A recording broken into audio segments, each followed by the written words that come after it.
tenais à remercier les organisateurs de ce premier forum de leur invitation. Je suis très heureuse d'être ici pour vous parler du parcours de soins tel qu'il est défini pour le patient diabétique en France. Alors, vous savez que le diabète est une maladie dont la prévalence est croissante et qui tient sa gravité à ses complications macro-angiopathiques qui font que le diabète est une cause en France importante de morbimortalité. La prévention du diabète et sa prise en charge sont donc un enjeu majeur de santé publique. Et c'est la raison pour laquelle la Haute Autorité de Santé a défini en 2014 un parcours de soins pour la prise en charge du patient diabétique. Ce parcours de soins, il est centré en France et c'est un petit peu particulier sur le médecin généraliste. Donc, pour revenir sur le rôle de la Haute Autorité de Santé, c'est une autorité très importante en France, une autorité indépendante qui a un rôle très important, c'est qu'elle régule le système de santé par la qualité. Donc, elle a un rôle à la fois dans l'évaluation des médicaments pour leur remboursement, dans la certification des établissements de santé, dans la certification des médecins, et c'est elle aussi qui émet les recommandations de bonnes pratiques. Donc, c'est un organisme extrêmement important. L'objectif du parcours de soins tel qu'il a été défini par la Haute Autorité de Santé a plusieurs objectifs, en fait. Le premier, c'est de promouvoir une prise en charge multidisciplinaire du patient, c'est-à-dire pas uniquement médicale, mais aussi avec d'autres intervenants, comme les pharmaciens, qui ont un rôle de plus en plus important en France, les paramédicaux, les infirmières, les pédicures podologues, les diététiciennes et également toutes les structures de santé publique. Le deuxième objectif, c'est de personnaliser, d'avoir une médecine, un soin individualisé en fonction des risques du patient et en fonction de ses besoins. On ne va pas traiter de la même façon tous les patients. Le troisième objectif, c'est d'aider les patients à bien vivre avec leur maladie et pour cela, on a besoin d'un élément très important qui est l'éducation thérapeutique. L'éducation thérapeutique va permettre aux patients, en connaissant leur maladie, leur traitement, les risques de la maladie, finalement d'être autonomes dans la gestion de leur maladie et d'être un partenaire de discussion avec le médecin dans le choix du traitement et on l'espère, dans une meilleure observance du traitement.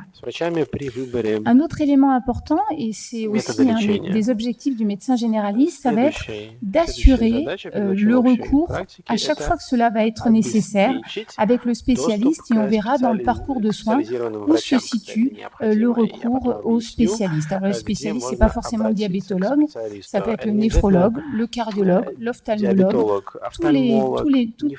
finalement les spécialités qui sont à la frontière et aux complications du diabète.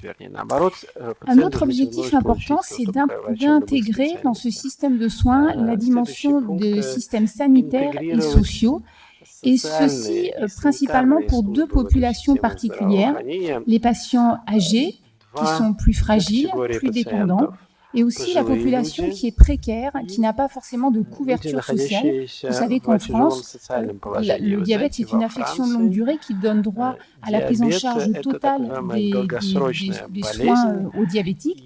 Et certains patients n'ont pas cette couverture sociale, sont en situation de précarité.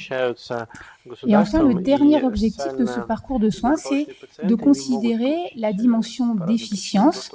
Il faut bien un bon parcours de soins pour le patient, mais il faut que ce soit au meilleur coût pour la société.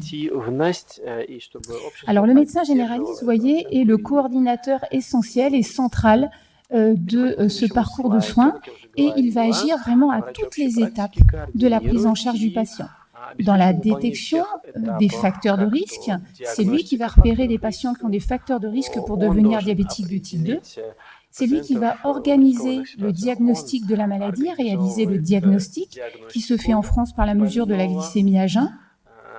C'est lui aussi qui va annoncer le diagnostic au patient, qui va réaliser l'évaluation initiale du patient et c'est lui qui va instaurer le traitement pour le diabétique de type 2, avec d'abord des conseils sur le plan de l'hygiène de vie, de l'alimentation, de l'activité physique, et puis secondairement, quand cela sera nécessaire, instaurer un traitement pharmacologique, d'abord par les antidiabétiques oraux, puis par les traitements injectables et enfin par l'insulinothérapie. C'est le médecin généraliste qui va devoir organiser le suivi de la maladie, suivi de l'équilibre glycémique, mais aussi dépistage régulier des complications de la maladie. Où se situe finalement le recours aux spécialistes? Eh bien, à chaque fois que cela sera nécessaire lorsqu'il y a notamment un doute sur le diagnostic, notamment sur le type de diabète. On en a parlé un peu tout à l'heure, tous les diabètes de type 2 ne sont pas forcément des diabètes de type 2. Le recours aux spécialistes se fait également au moment de l'instauration d'un traitement pharmacologique et notamment injectable, et en particulier l'insulinothérapie. Et également, le spécialiste devra intervenir dans le suivi du patient et dans la détection des complications. Seul l'ophtalmologue peut réaliser le fond d'œil, le médecin généraliste ne le peut pas. Il en est de même pour les dépistages des complications cardiaques, néphrologiques et du diabète. Alors, vous voyez qu'en vert, il y a aussi les autres professionnels de santé, les paramédicaux, dont le rôle est très important, et les paramédicaux et aussi, par exemple, les pharmaciens dans le traitement pharmacologique. Ils peuvent avoir une importance capitale, notamment, je pense, aux infirmières d'éducation qui vont éduquer les patients pour la technique d'injection d'insuline, pour l'éducation, pour l'adaptation des doses d'insuline. Ça, c'est très important. Et dans les complications, je pense notamment aux pédicures podologues qui ont un rôle fondamental dans la prévention du risque podologique chez nos patients diabétiques. Donc, vous voyez que ça, c'est un schéma assez théorique qui a été proposé par la Haute Autorité de Santé.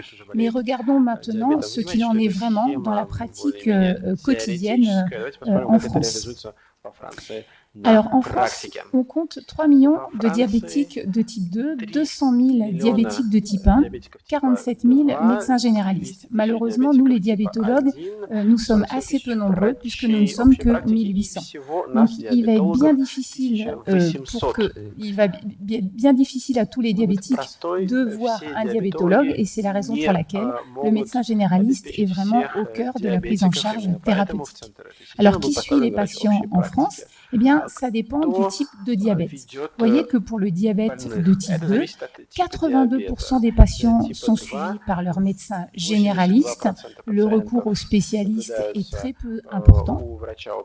En revanche, pour le diabète de type 1, évidemment, en raison du caractère même de la nécessité d'un traitement par insuline, eh bien, les diabétiques de type 1 sont à 51% suivis par des spécialistes, quel que soit d'ailleurs leur mode d'exercice, qu'il s'agisse de diabétologues en secteur libéral ou au contraire à l'hôpital. Donc en fonction du type de diabète, le suivi n'est pas tout à fait le même. Est-ce que les patients sont bien suivis selon les recommandations de bonne pratique de la Haute Autorité de Santé?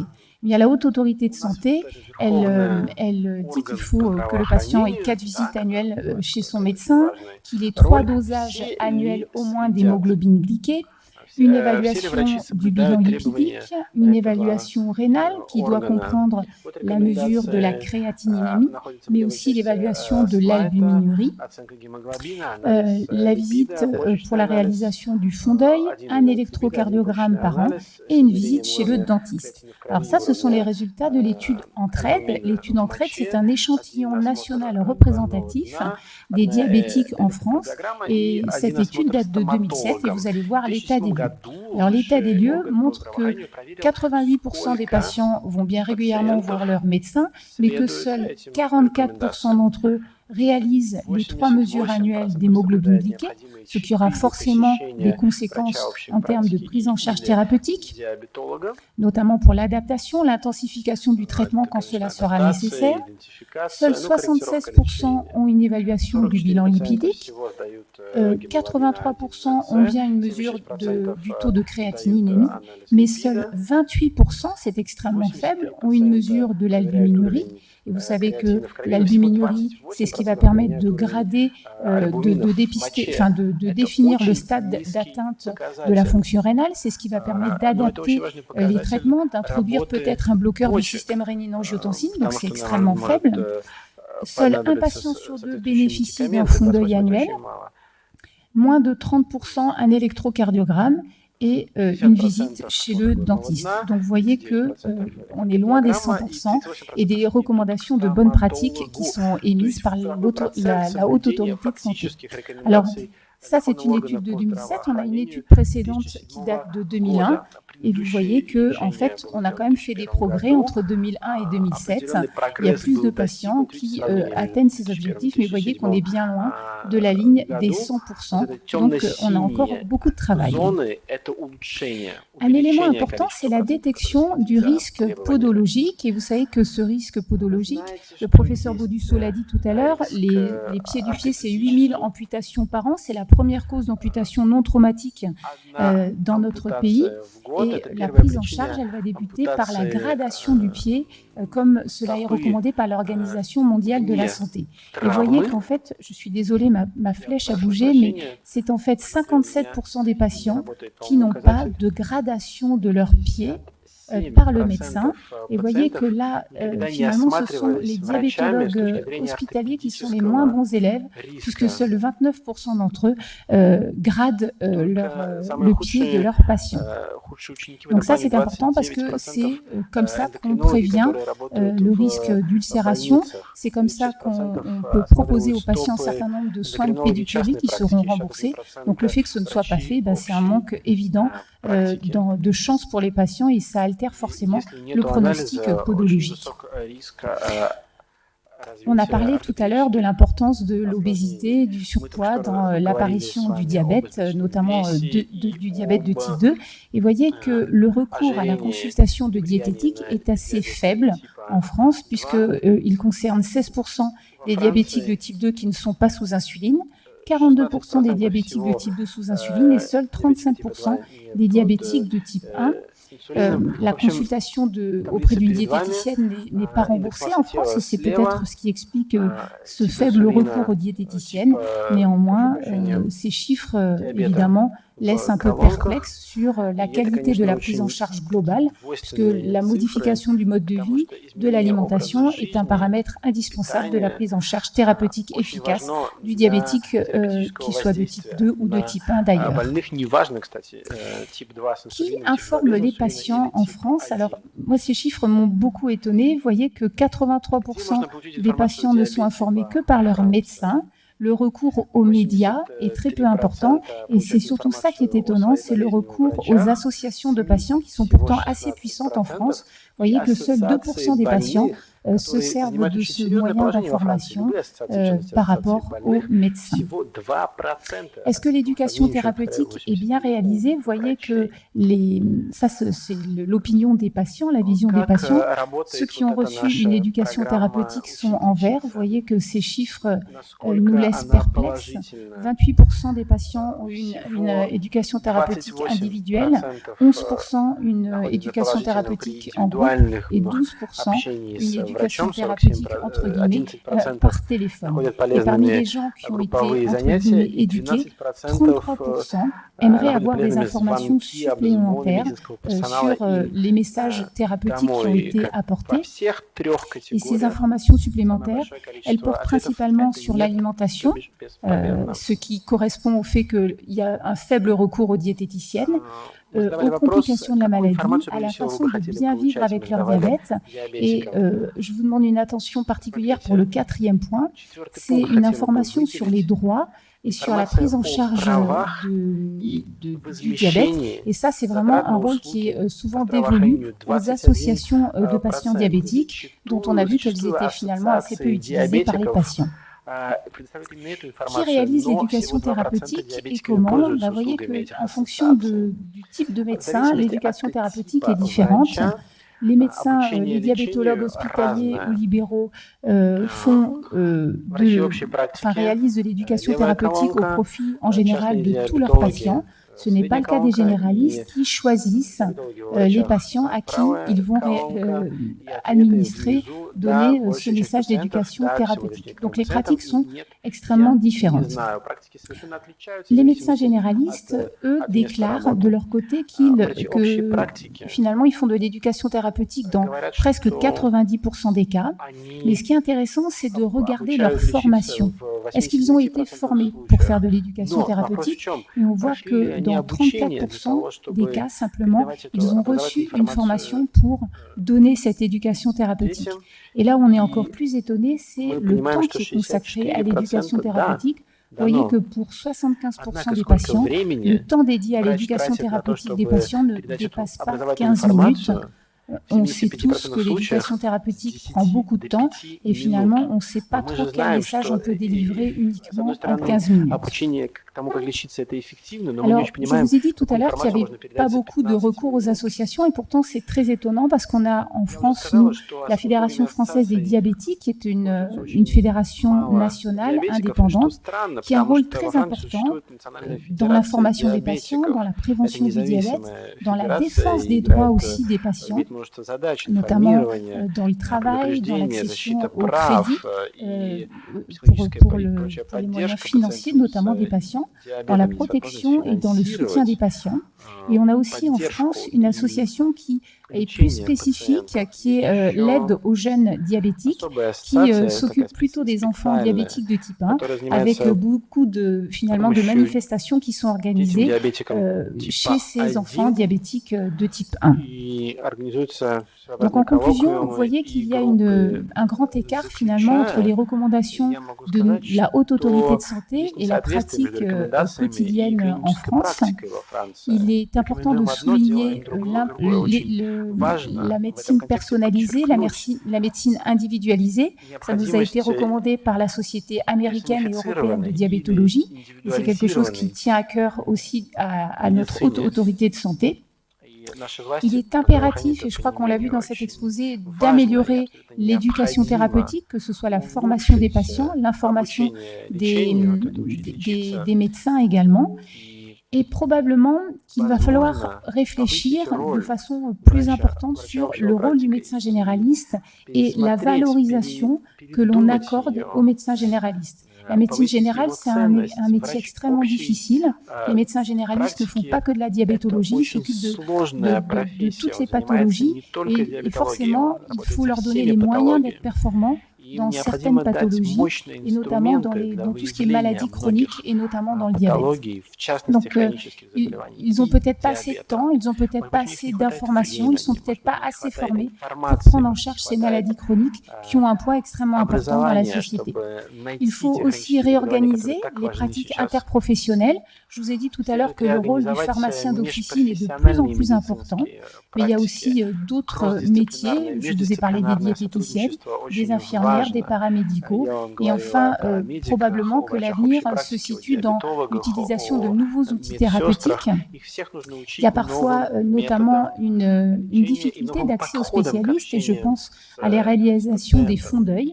On développe en France des rétinophotographies automatiques qui sont ensuite envoyées dans des centres où il y a une lecture centralisée des fonds d'œil, ce qui permet de pallier le manque d'ophtalmologues dans certaines régions moins riches et moins dotées que d'autres.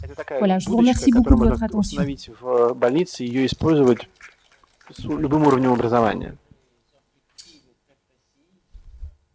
Qui va certainement appeler des questions.